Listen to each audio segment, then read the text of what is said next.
Listo, amigos. Entonces, ¿alguien tiene alguna duda, pregunta o algo respecto a lo que acabo de decir?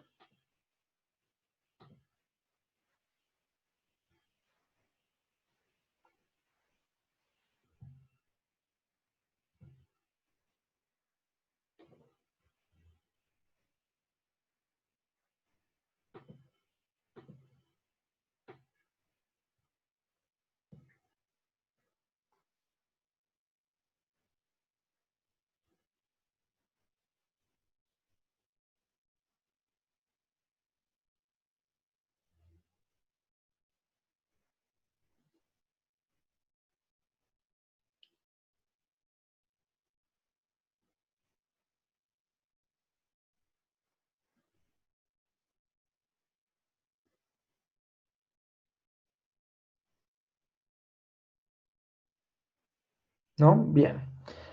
Entonces, díganme ustedes qué ventajas daría la reproducción sexual y desventajas, además de las algunas que ya nombraron, ¿sí? Y qué desventajas daría la reproducción sexual. ¿Listo? Ventajas y desventajas de la reproducción sexual y asexual.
Bueno, la reproducción sexual puede tener fallos en el ADN. Mira, eso que estás diciendo se puede dar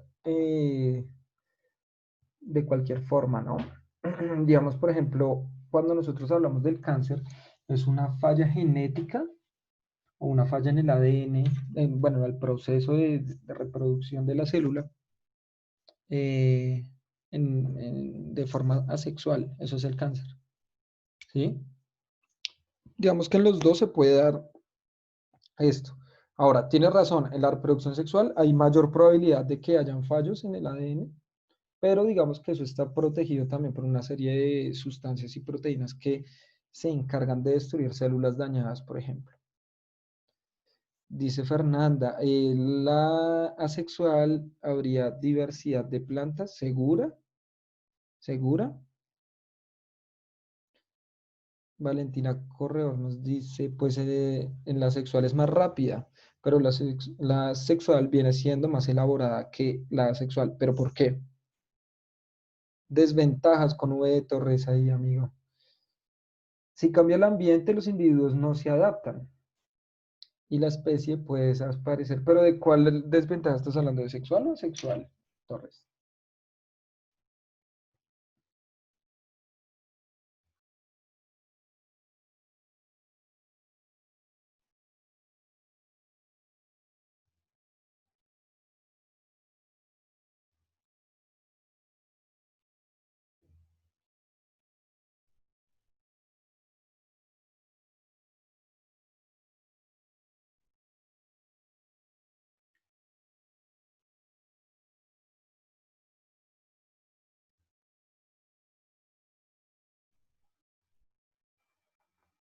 Dice, listo, le está hablando de la asexual. Muy bien.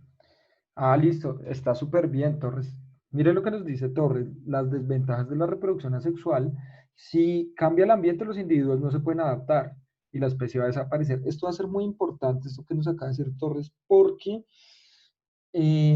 los cambios ambientales, o no solo los cambios ambientales, cuando llega un virus o un hongo o una bacteria que afecte a la población, básicamente la mayoría van a morir.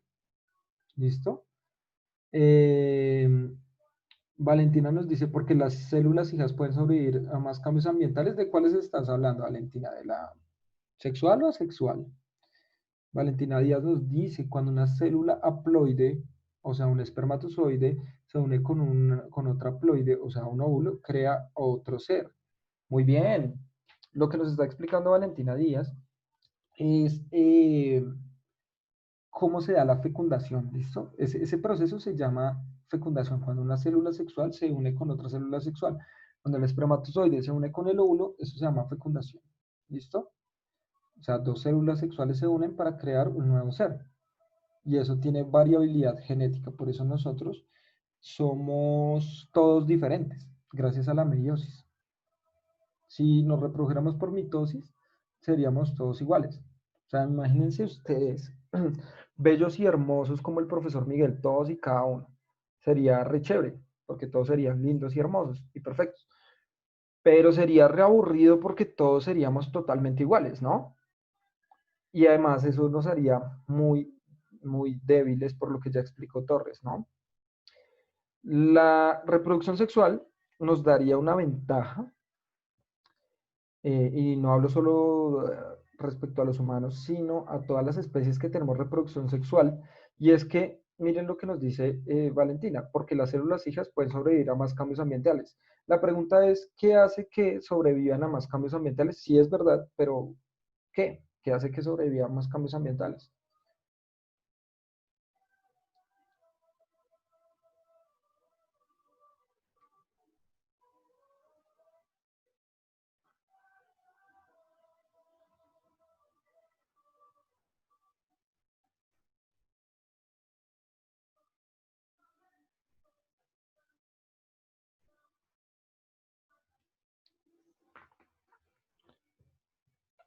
Bueno, dice acá Valentina Díaz, por la información genética, o sea, de los cromosomas. Lo que pasa es que entre mayor variabilidad hay, menor probabilidad hay de que se afecte el sistema o la planta o el humano, ¿sí?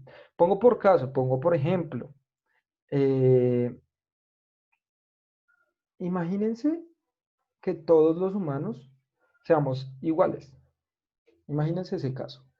Todos los humanos somos iguales, totalmente iguales, genéticamente iguales. ¿Listo? Eh, ¿Qué pasaría si al ser nosotros genéticamente iguales, obviamente si somos genéticamente iguales, somos físicamente iguales, ¿no? Eso va a pasar. O sea, si nosotros genéticamente somos iguales, pues físicamente también vamos a ser iguales, ¿listo? ¿Qué pasaría si nosotros siendo totalmente iguales genéticamente, mm, llegara el coronavirus? ¿Qué creen ustedes?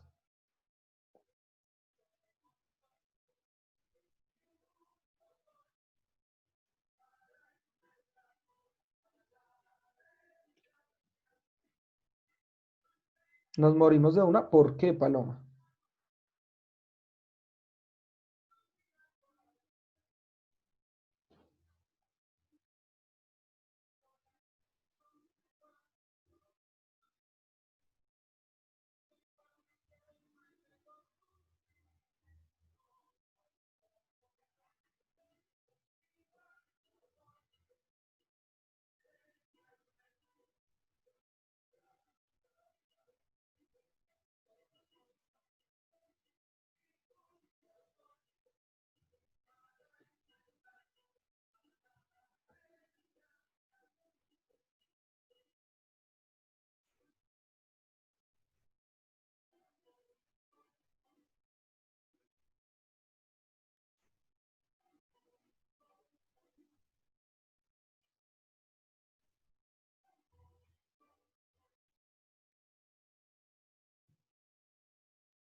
Bueno, dice acá, porque todos tenemos la misma resistencia a los cambios de ese tipo, por ende moriríamos.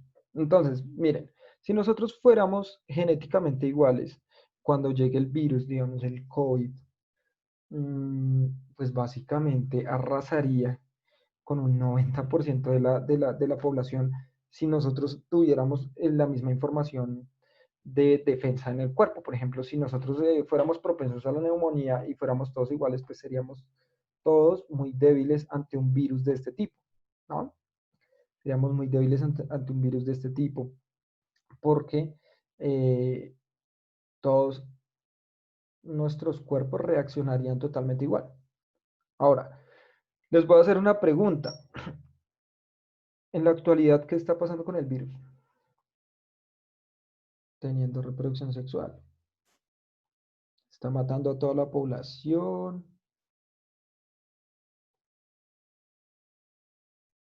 ¿Qué está haciendo?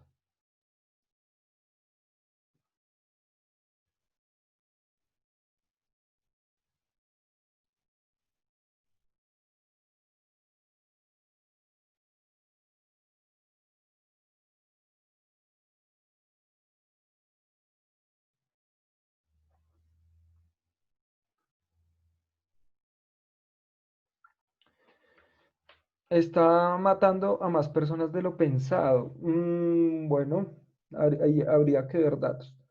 Porque afecta al sistema respiratorio, aunque aprendí que si hay niveles altos de oxígeno no puede sobrevivir un virus, bacteria, entre otros. Bueno, eso depende, pero pues digamos que el virus lo que necesita es sobrevivir dentro de un cuerpo.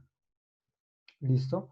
Pero si ustedes miran los datos que se han registrado, en Colombia ni siquiera los niveles de contagio son significativos para preocupar a la población. Es más, cuando ustedes miran en televisión y todo ello, les dicen más o menos 8 de cada 10 personas van a ser asintomáticas. ¿Qué quiere decir eso? Que van a tener el virus, pero no van a generar ninguna reacción. Miren lo que estoy diciendo. 8 de cada 10 personas van a ser asintomáticas. No van a sentir el efecto del virus. Eso es un promedio. Si nosotros tuviéramos una reproducción por mitosis, sería pues 9 de cada 10 personas o 10 personas, las 10 personas, el 100% de la población va a sufrir los efectos, porque todos somos iguales, ¿sí? Entonces miren la diferencia. Lo que pasa con el virus es que ha generado un caos en la economía, en la salud, etcétera, ¿sí? Mm,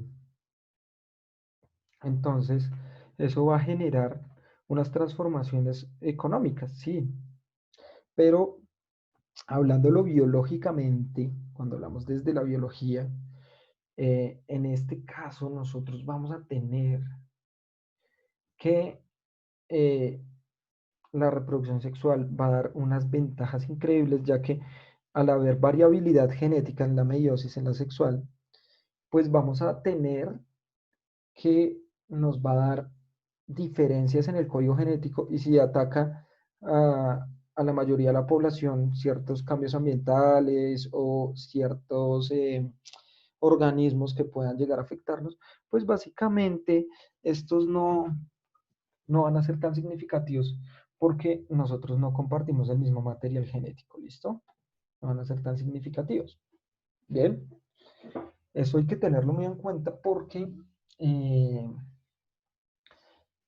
de ahí va a partir comprender los tipos de relaciones que se dan entre diversos seres vivos, sobre todo, digamos, en materia económica, porque ahorita vamos a hablar de la reproducción asexual en plantas y se usa mucho en la agricultura para muchos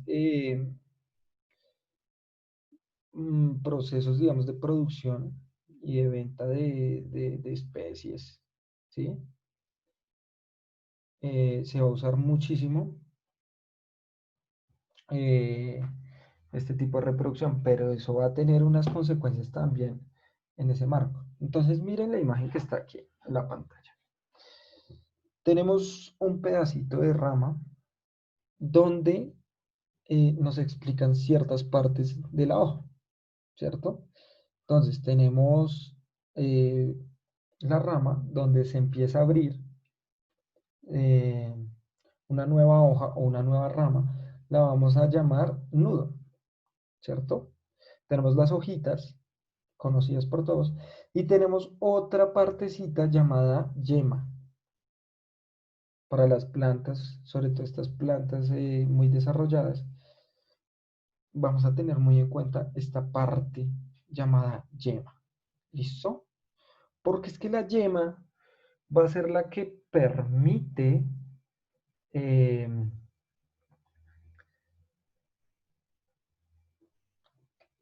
la que permite que se crean nuevas partes, la que permite que eh, crezca la planta. ¿Listo?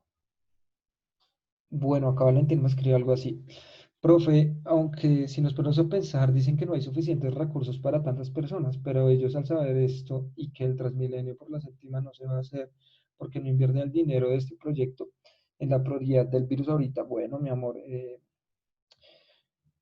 básicamente va a ser por muchas cosas, es que hay muchas cosas allí y eso se llama burocracia. Entonces, digamos, el dinero destinado para una causa no es el mismo para otras, ¿sí? Entonces, digamos que eso va a llevar a, a que haya una serie de recursos que se destinaron para algo y de ahí no va a cambiar, ¿sí?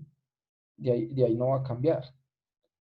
Entonces, digamos que esta plata se destinó para esto y ya no puede ser para lo demás porque hasta ahí se envió, ¿no?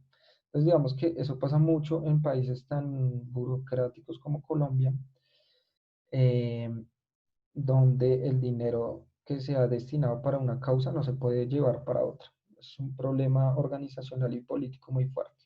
¿Listo?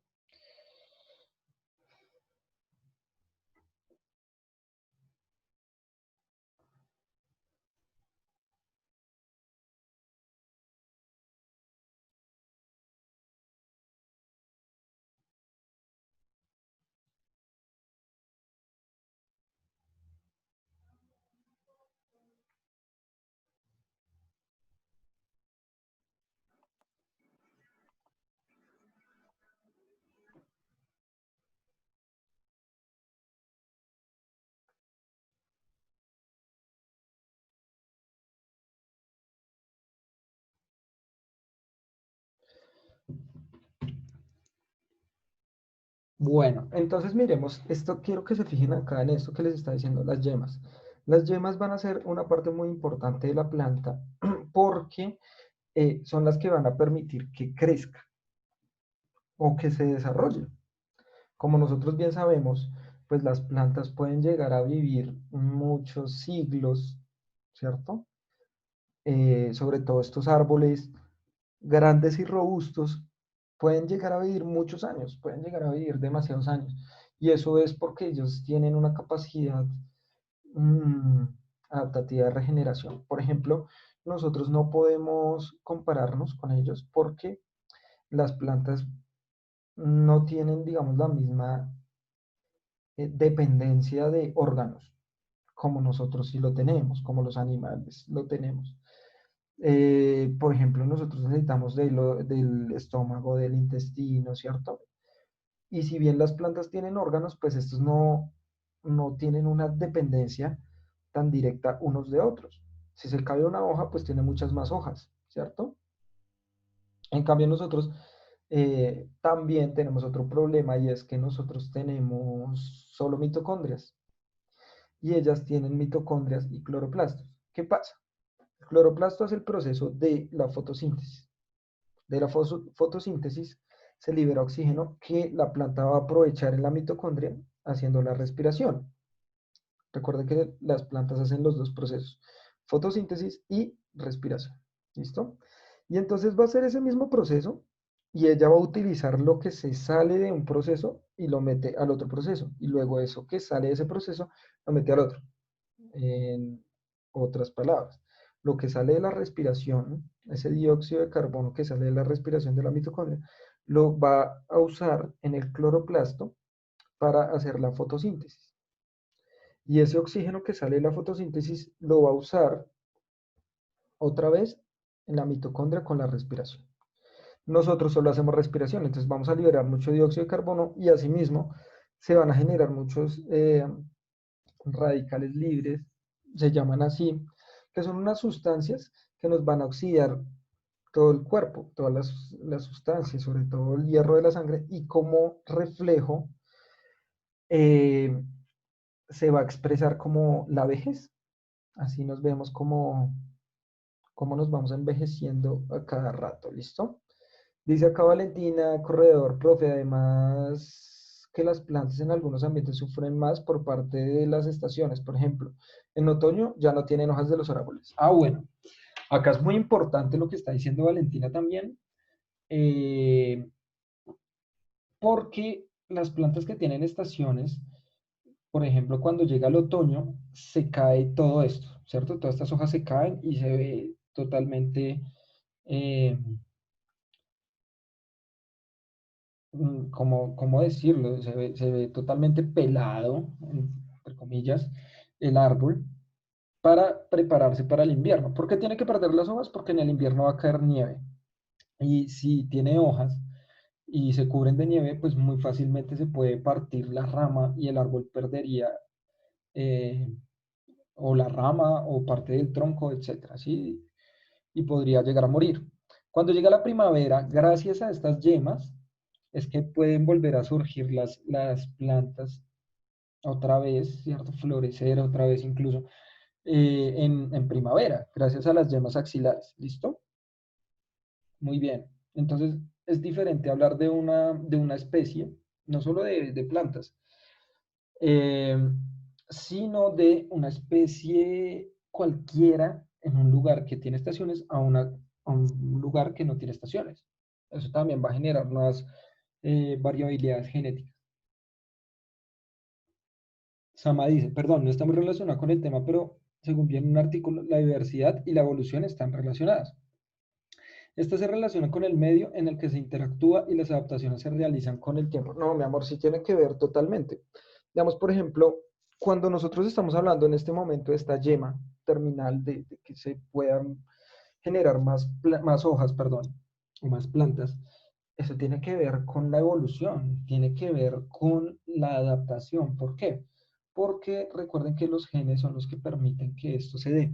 Y eso es evolución, es adaptación a un, a un, a un lugar específico, unas condiciones específicas que van a llevar a la transformación de la especie, ¿no?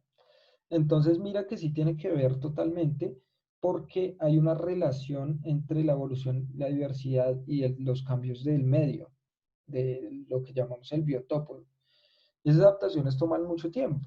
Entonces no es que de un momento a otro hayan surgido estas plantas que pierden sus hojas y después le salen en primavera, sino que se dan a medida de que las plantas se van adaptando, se van acostumbrando en cierta medida a ese nuevo contexto, esas nuevas condiciones ambientales.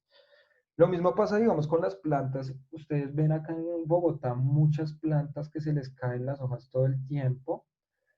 eh,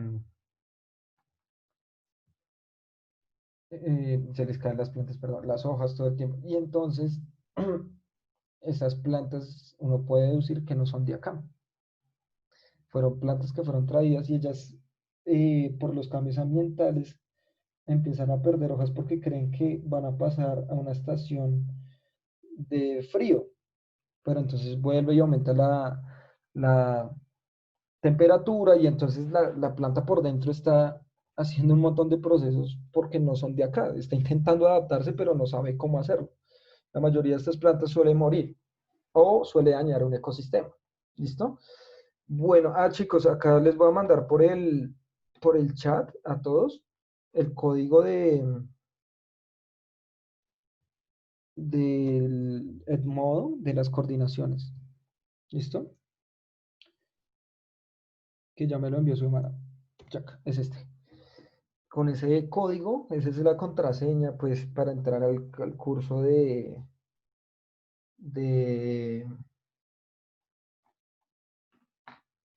de coordinaciones en Edmodo, ¿listo? Ahora, habiendo explicado esto de las plantas, recuerden que esto es reproducción de qué tipo. Si yo señalo estas yemas, ¿de qué reproducción estamos hablando? ¿Sexual o asexual? ¿Mitosis o meiosis? ¿Cuál dicen ustedes?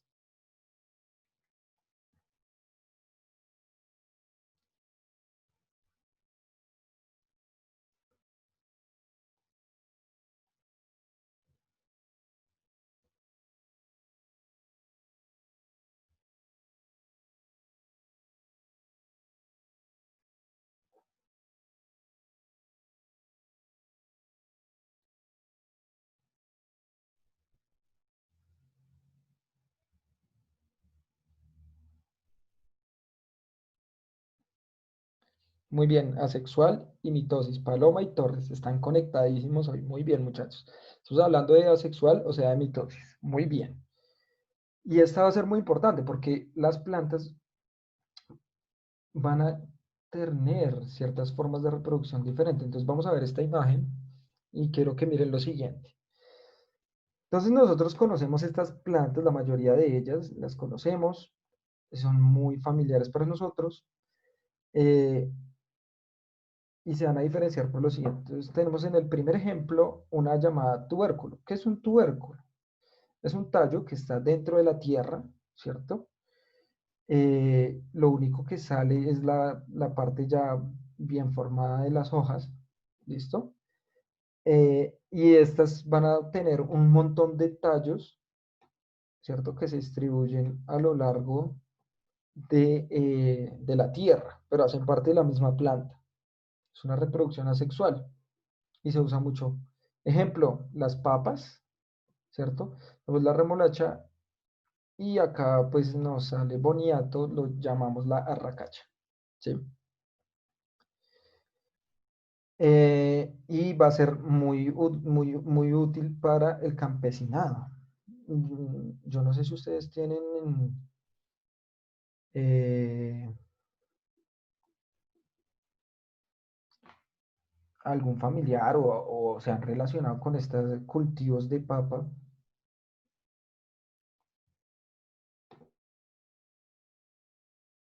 ¿Qué nos pueden decir de los cultivos de papa los que los conocen?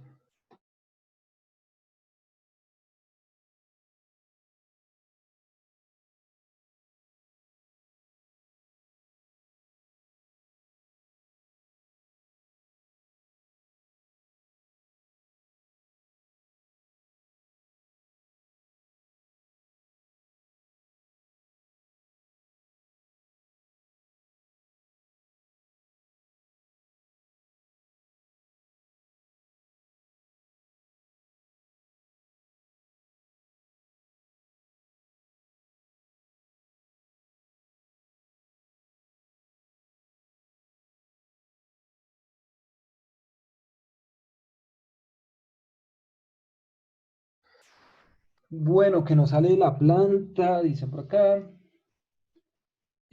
Lo que pasa es que los cultivos de papa son muy vulnerables por esto mismo que estamos hablando, que es reproducción asexual.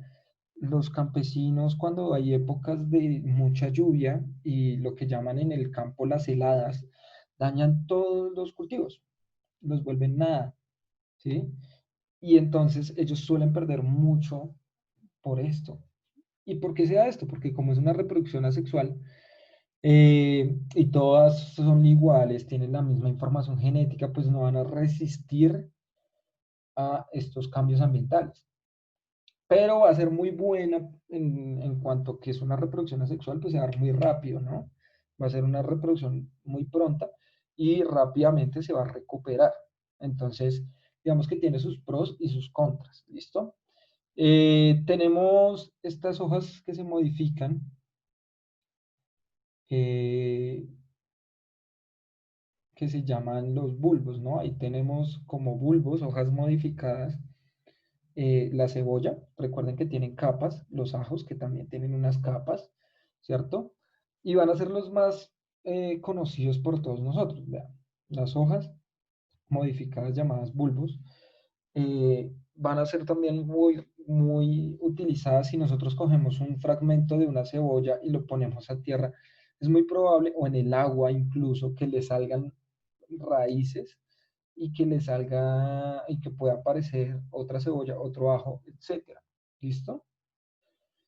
Tenemos uno muy importante y es el rizoma. El rizoma va a ser importante porque en el rizoma se van a generar diversas plantas. Entonces, ¿qué es el rizoma también? Es un tallo que está debajo de la tierra, pero este va a parecer como una especie de palito ahí, ¿cierto? Todo el tallo va a estar horizontal y va a estar sobre la tierra. Y va a permitir que en diversos puntos se desarrollen las hojas de la planta como tal. ¿Listo? Bueno, acá nos ponen el jengibre, muy conocido por la mayoría, pero el caso más conocido de rizoma es el pasto. Tal vez algunos de ustedes han cogido un pedacito de pasto que se le sale el tallo y usted lo jala. Usted cree que es la raíz y usted lo jala y ¡prum! Y se empieza a salir y coge otro pedazo de pasto y, eh, y usted empieza a agarrar eh, tierra con él, ¿no? Y empieza a jalarlo y sale más y más eh, pasto conectado con eso. Eso es el tallo del pasto. El pasto tiene forma de un tallo que se llama el rizoma. Y tiene una gran ventaja porque es que el rizoma se distribuye muy rápidamente. Son plantas que se reproducen asexualmente de forma rápida. ¿Sí? Bueno, acá me preguntan, ¿la zanahoria qué podría ser? ¿Qué creen ustedes que es la zanahoria? ¿En dónde entraría? ¿Será que la zanahoria es un tallo o qué será?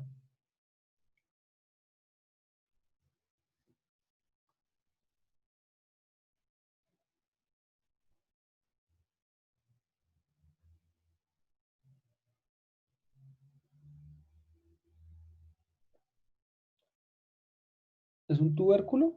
Bueno, básicamente no es un tallo, a diferencia de estos tubérculos que estamos viendo, sino que es una raíz. Lo que nosotros nos comemos de la zanahoria es una raíz principal que va a tener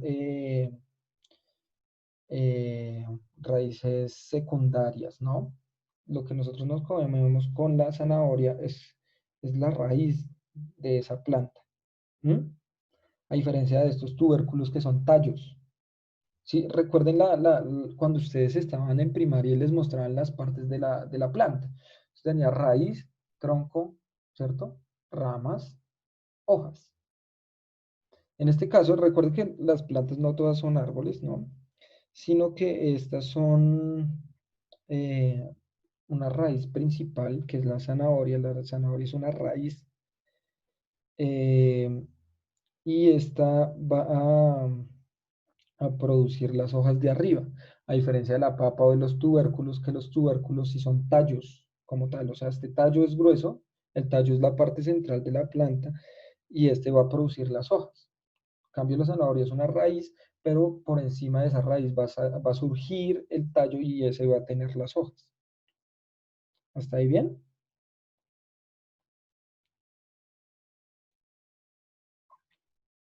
Listo.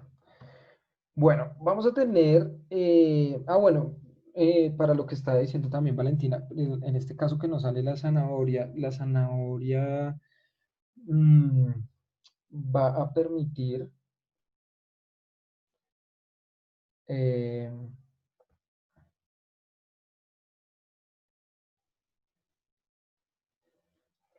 la zanahoria como raíz, que también viene siendo un tubérculo también, pero este es una raíz, también va a tener una reproducción asexual muy importante y va a tener los mismos problemas de la papa.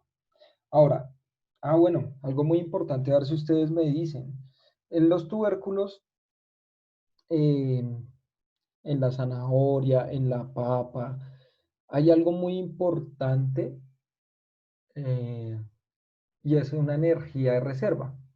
¿Por qué creen ustedes que se caracterizan este tipo de vegetales? O sea, si les digo que tiene mucha energía de reserva, ¿qué información pueden sacar de allí? De eso que les estoy diciendo. ¿Qué tienen en grandes cantidades?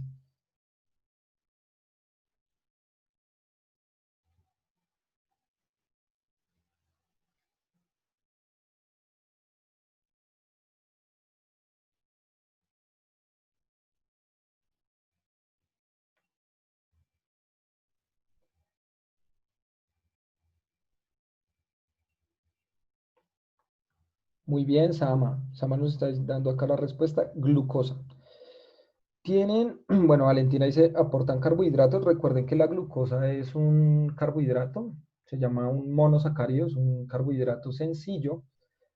eh, y la glucosa es el aporte energético más grande que nosotros podemos llegar a tener. Entonces, los tubérculos van a tener grandes cantidades de glucosa, pero gigantescas cantidades de glucosa.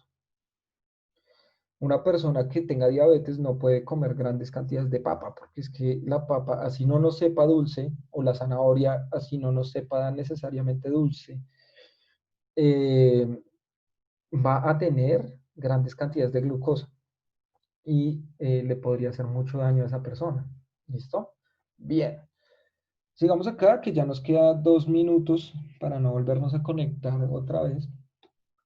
Vamos a tener el estolón, que es una raíz, un tallo, perdón, que está superficial, arribita, justo arriba de la tierra, eh, y permite que surjan otras plantas iguales a él. Recuerden que estamos hablando de reproducción asexual. Y debajo de estas sí aparecen las raíces.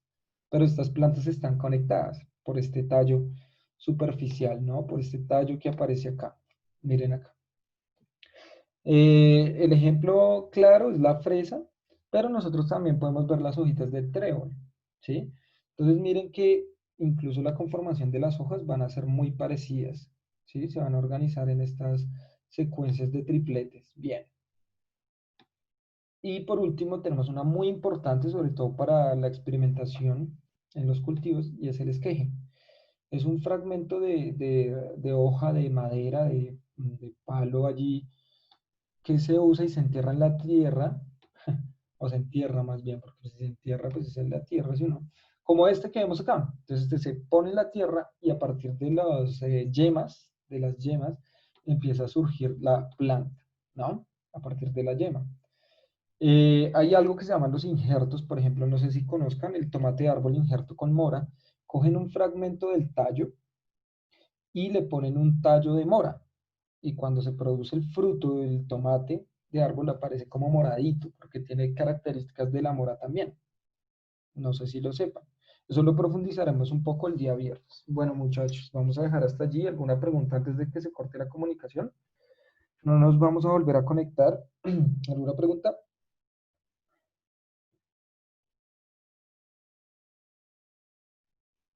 No, nada. Listo, muchachos. Bien.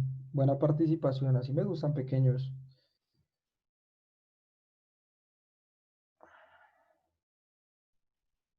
Bien juiciosines, ¿no? Chau.